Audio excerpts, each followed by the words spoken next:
In this video, let's dive deeper into gross payout versus net deposit for Airbnb and VRBO hosts, right? So your bank account tells you what you receive. It does not always tell you what you earn. And this is one of the biggest reasons Airbnb and VRBO books can get confusing.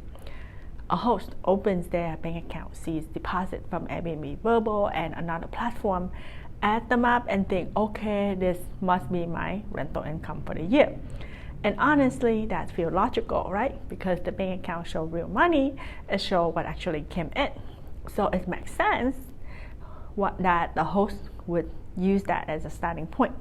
But with short-term rental, the amount that lands in your bank account may only be the final payout after the platform was already handled other things behind the scenes, right?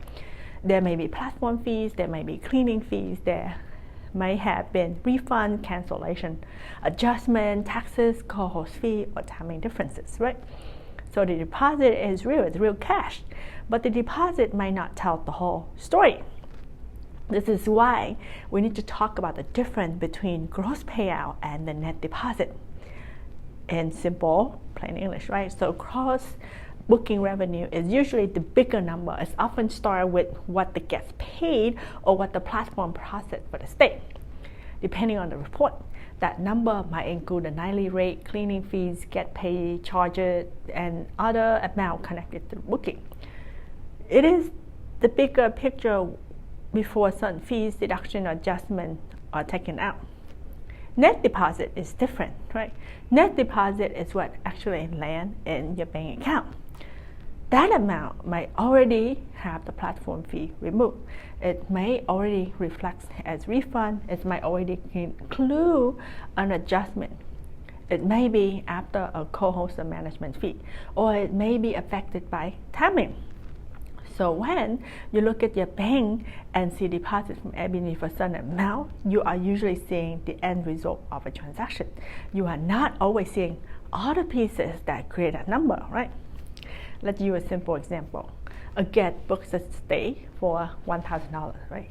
That $1,000 may include a nightly rental amount and maybe a cleaning fee, but the host might not receive exactly $1,000 from the bank, right? The platform might deduct a host fee. There may be taxes involved, there may be an adjustment, or maybe a refund or a correction. So instead of receiving $1,000, the host may receive $930. Now, if the host record only $930 as rental income and never review the platform report, the book might not match the annual summary or the 1099K. That does not automatically mean the host did anything wrong. It simply means the bank deposit and the platform report might be measuring different parts of the same transaction. One number might show what hit the bank, right? Another number might show what was processed through the platform. And both numbers can be important, right? This is where a lot of hosts get frustrated. They might say, but I only received $930. Why does the platform show $1,000, right? And the answer may be because the platform report is starting with the gross booking amount, while the bank is showing the net payout after a certain item was deducted. This is why bank fees alone are not enough for short-term rental bookkeeping. A bank fee might say Airbnb payout, right? But it does not explain the nightly rate. It does not explain the cleaning fee. It does not explain the platform service fee. It does not explain whether there was a refund, cancellation, damage adjustment, tax withholding, or payout correction. It just shows the money was landed, right? That is useful, but it is not complete. Platform fees are one of the most common reasons gross and net number are different. If the guest pays one amount and the platform deducts a host fee before sending the payout, the bank only shows the amount after that fee.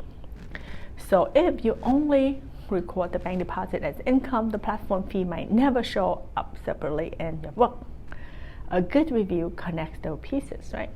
You want to be able to say, here is the gross rental income, here's the platform fee, here's the net amount that hit the bank.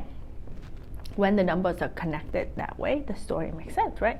Cleaning fee can also confuse hosts, right?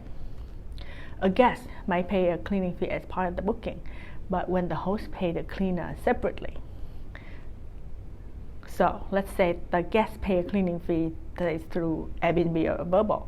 That fee may be included somewhere in the platform report, but if the host only record the bank deposit and then separately record the cleaner payment, right? The books might not clearly show how the cleaning fee was handled. The point is not to guess. The point is to look at how the platform reports it, right? Did the cleaning fee show as part of gross booking income? Was it included in the payout? Was it separated in the report? Was it paid to the cleaner separately by the host, right? So those details matter because they help explain the income and expense side of the rental activity. Refunds and adjustment are another area where the number can look messy, right? A guest can cancel, a host can issue a partial refund, the platform may make correction. There may be a guest credit, there may be a damage-related adjustment, there may be a payout correction from a prior booking. So a host might see one number when the booking was originally made, another number on the platform report, and a different number in the bank. That can feel confusing, right? But the goal is not to panic. The goal is to explain the difference. Was part of the booking refunded? Was there an adjustment? Was the payout reduced by any reason? And was money paid out in a different month, so timing difference, right? So once you know the reason, the number becomes much easier to understand and tracing and reconciling, right? Occupancy taxes and local tax can also affect the picture. Why? Some platforms might collect or handle certain occupancy taxes or local tax depending on the location and the platform setup. Sometimes the amounts are shown in the platform report. Sometimes they affect payout details. Sometimes the host need to review them separately. I do not want to make this overly technical here because every location can be very different, right? Hawaii, New York, California, the rules might vary different. Some states, say Airbnb might have an agreement with the state to withhold the tax from the guests and remit it for you. Some other state, they might withhold from the guests, but they send it to you and you need to report it. So it's very different. The practical point is this: you need to know whether taxes were collected, remit, withheld, or paid out to you. You do not want to assume here, right? You want to look at the platform report. If you are in location with lodging taxes, transit and accommodation taxes, sales tax, general excise taxes, or local occupancy taxes, this part becomes essentially important. Timing is another reason the number might not match, right?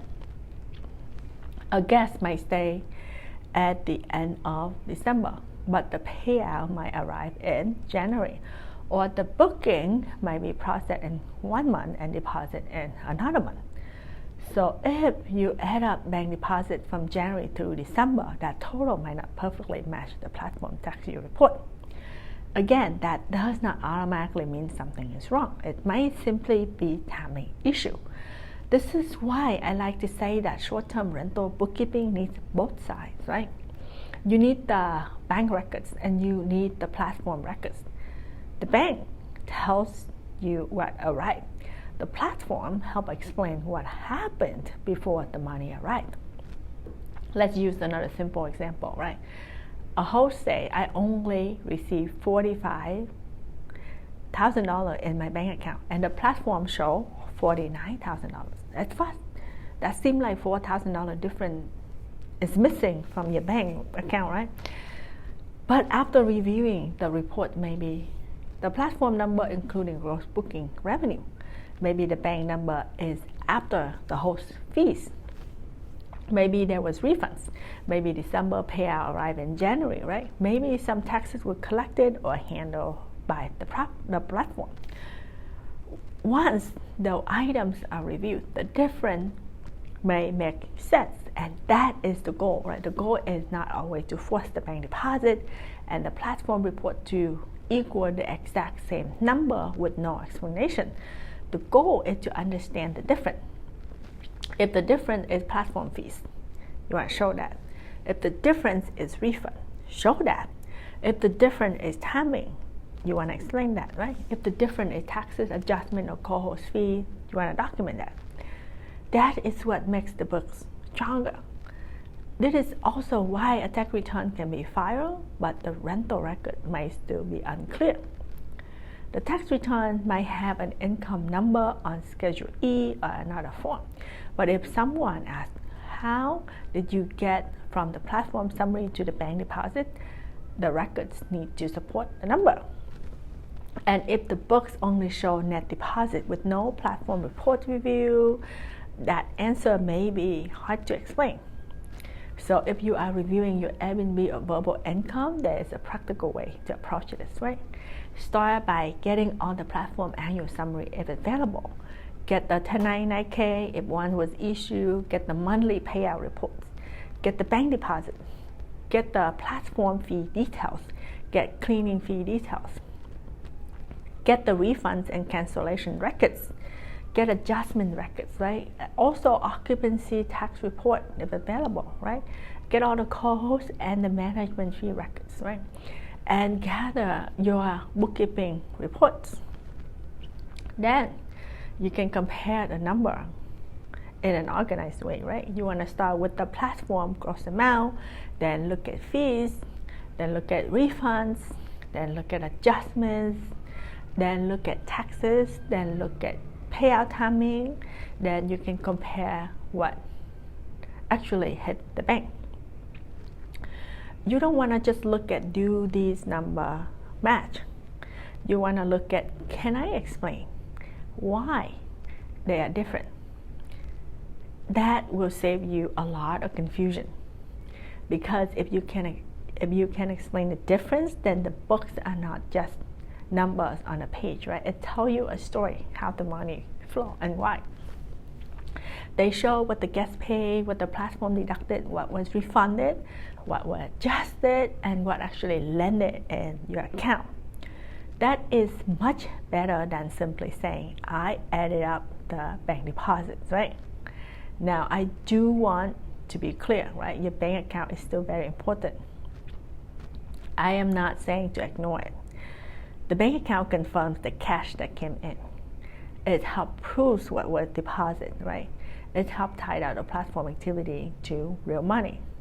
What if VRBO or Airbnb or your property manager calculate things wrong, right? So once you reconcile, you can go, if there's any mismatching, you can go investigate further. But for Airbnb and VRBO bookkeeping, the bank account is only one piece, right? The platform report is another piece. And when those two pieces are reviewed together, the income actually becomes much clearer, right? So this video is for general education, no information, not personalized tax advice, because every rental situation, like your situation, depends on your facts, your record, and your tax history, and so on, right? So the main point I want you to take away is your bank account tells you what you received. Your platform report have explained what was earned, what was deducted, what was refunded, what was adjusted, and why the final payout may be different. For Airbnb and VRBO hosts, both pieces matter. If this makes you realize your short-term rental income might need a closer look, start by getting all your platform summary, payout report, and bank deposit together. And then let's go deeper into this topic, and let's focus on help you understand and actually perform your rental property tax cleanup and saving review.